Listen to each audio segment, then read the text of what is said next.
মনোযোগ সহকারে নাচরটি শুনুন, আশা করি ভালো লাগবে। শেষ পর্যন্ত দেখতে থাকুন।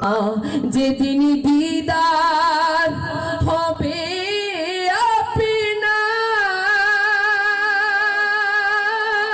আপনার, সেদিন ঈদ হবে আমার।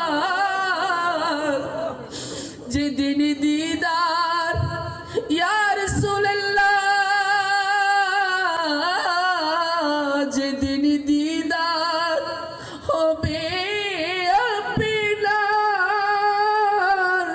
সেদিন ঈদ হবে আমার। এই মন তো আর মানে না, একবার দেখা দাও না। এই মন তো আর মানে না, একবার দেখা নাও না। হে রাসূল তোমায় ভালোবাসি, অন্তরে শুধুই মুখে না, জান্নাতের